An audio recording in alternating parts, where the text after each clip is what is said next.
Hi, my name is Cynthia Levinson. I wrote a book called Fault Lines in the Constitution, The Framers, Their Fights, and the Flaws That Affect Us Today, along with my husband, Sanford Levinson, who is a constitutional scholar.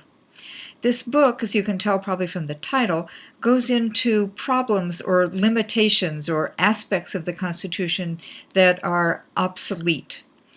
Peachtree Publishers very generously has posted 2 chapters from this book on their website, 2 complete chapters, because they are so particularly relevant today. One of those chapters is about emergency powers.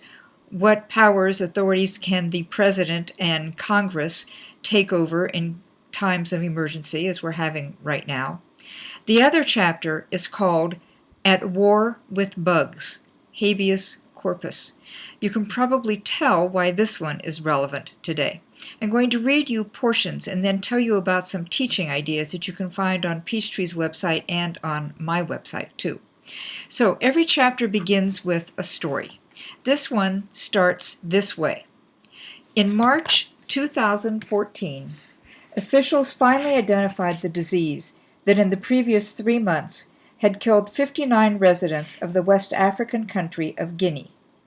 Ebola virus disease, a zoonosis, that's an illness that can leap from animals to humans, had already crossed borders, infecting people in Sierra Leone and Liberia. From there, Ebola went, well, viral. The disease spread rapidly. Many people were concerned that it would also go global. We go on to tell the story, true story, of a nurse named Casey Hickox, who is a specialist in tropical diseases, who was treating patients in Sierra Leone, Ebola patients, for 6 weeks. When she came back to the United States, she landed in Newark, New Jersey, where the governor, Chris Christie, had declared that anybody who showed signs of Ebola disease should be quarantined. She did not show signs of the disease. Nevertheless, she was quarantined.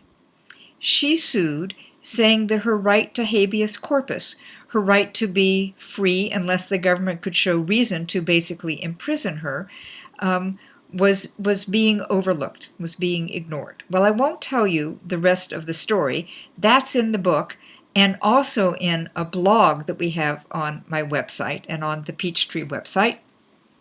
But I would like to read to you from another portion of that chapter.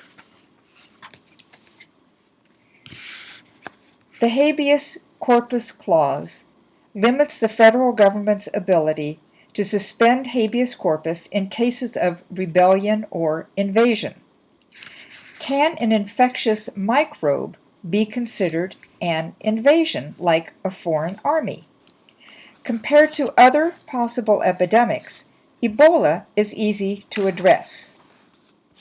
But other diseases, such as influenzas that have killed millions, can be spread by people who do not yet show signs of being sick. As we know, that is unfortunately the case now with COVID-19. If there is an outbreak, such as an epidemic, can or should the President order everyone in the country to stay at home, whether or not they seem sick, or confine them if they insist on leaving home? Well, these are very current questions today, and they are raised in this book, Fault Lines in the Constitution. There is a discussion guide on the Peachtree website, and you can also link to it from my website, which is www.cynthialevinson.com. As I said, we also blog about the book. We blog updates because, unfortunately, the Constitution and its flaws are very pertinent today. We hope that you will take a look at it. Please take a look at that chapter and the previous chapter on emergency powers, and also see how you can use the book for discussions and activities at home and in schools. Thanks. Bye.